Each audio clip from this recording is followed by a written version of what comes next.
বাংলাদেশি কমিউনিটির মধ্যে একটা আতঙ্ক চলছে, কারণ হচ্ছে অনেক বাংলাদেশি আমেরিকাতে এসছিলেন ট্যুরিস্ট ভিসায় অথবা বিজনেস ভিসায়। আসার পরে তারা 6 মাসের মধ্যে বাংলাদেশে ফেরত যাওয়ার কথা, কিন্তু 6 মাসের মধ্যে যদি বাংলাদেশে তারা ফেরত না যান তাহলে তারা অবৈধ হয়ে যান। এরা বাংলাদেশ থেকে এসে পলিটিক্যাল অ্যাসাইলাম যদি দায়ের না করেন তাহলে তারা অবৈধ। তাদেরকে প্রশাসন অর্থাৎ ইমিগ্রেশন পুলিশ ধরতে পারে এবং তাদেরকে ডিপোর্ট করে ফেরত পাঠাতে পারে। যারা পলিটিক্যাল অ্যাসাইলাম ফাইল করেছেন তাদের কিন্তু এইভাবে ধরে বাংলাদেশে পাঠানোর কোনো উপায় নেই। যুক্তরাষ্ট্র আইন দ্বারা পরিচালিত হয়, এখানে প্রেসিডেন্ট ইচ্ছা করলেই যা ইচ্ছা তাই করতে পারেন না। তাই ভয়ের কোনো কারণ নাই। যারা সচেতন তারা ঠিকই আমেরিকাতে ভালোভাবে বসবাস করতে পারবেন।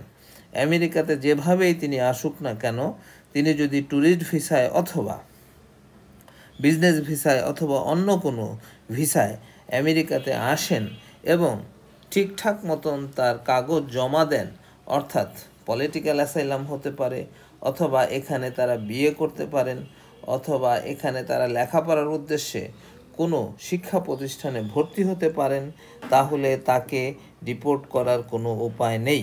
কিন্তু যারা অসচেতন, বিশেষ করে যারা এখানে এসে কোনো রকমের যৌক্তিক কাগজ জমা দেন নাই অথবা এই দেশে থাকার জন্য যে পারমিট বা আবেদন তারা ঠিক মতন করেন নাই, তারাই সমস্যায় পড়বেন। অথবা এই দেশে এসে কোনো রকমের অর্থনৈতিক অপরাধ যদি করে থাকেন, অর্থাৎ অনেকেই ব্যাংক লোন নেন, ঠিক মতন পরিশোধ করেন না অথচ তার কাগজ নেই, অথবা কোনো রকমের ক্রাইমে তারা জড়িত হয়ে গিয়েছেন, তারা ডিপোর্টের সম্মুখীন অবশ্যই হবেন। তাই যারা সচেতন তাদের এই জিনিসগুলো হবার কোনো সম্ভাবনা নেই।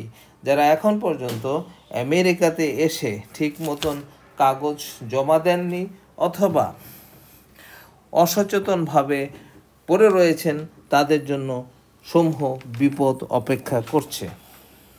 কাদের জন্য এই বিপদগুলো রয়েছে? যারা এদেশে বিভিন্ন বিশ্ববিদ্যালয়ে লেখাপড়ার উদ্দেশ্যে এসেছিলেন, কিন্তু তারা বিশ্ববিদ্যালয়ের সাথে যোগাযোগ করেননি এবং এসে সেই বিশ্ববিদ্যালয়ে তো ভর্তি হননি, কারণ তারা ভর্তি হন না অনেক কারণে, যে তাদের টিউশন ফি দিতে হয়।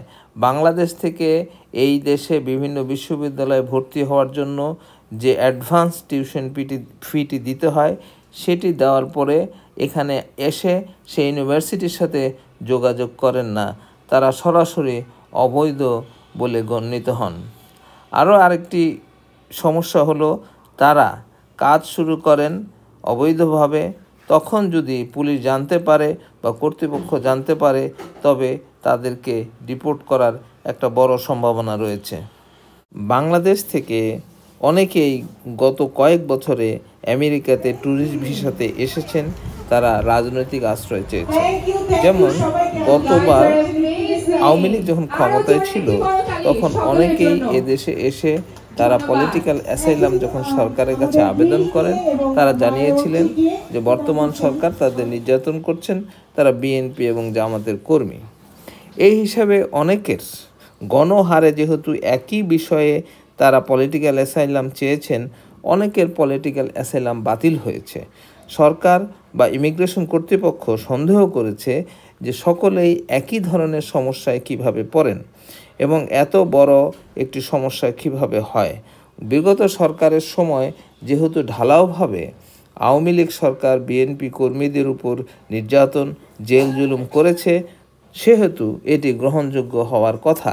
কিন্তু যে সমস্ত উকিলের দ্বারা এগুলো তারা ফাইল করেছেন, তারা পেপারসটা অর্থাৎ পলিটিক্যাল অ্যাসাইলাম যখন তারা জমা দেন ওই সময় ঠিক মতন এবং পর্যাপ্ত এভিডেন্স সাথে জমা দেন নাই।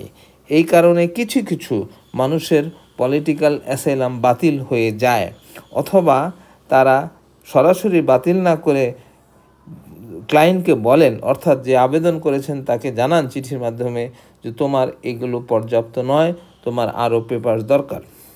ধরুন কোনো একজন আমেরিকাতে ট্যুরিস্ট ভিসায় এসে সে পলিটিক্যাল অ্যাসাইলাম চাওয়ার সময় সরকারকে জানালেন তার উপর নির্যাতন হয়েছে, কিন্তু কোথায় কিভাবে নির্যাতন হয়েছে তার ডকুমেন্টেশন তিনি ঠিক মতন জমা দেন নাই, এবং অনেক সময় তার ঘটনাগুলো স্থানীয় পত্রিকায় বা জাতীয় পত্রিকায় ওইভাবে উঠে নাই।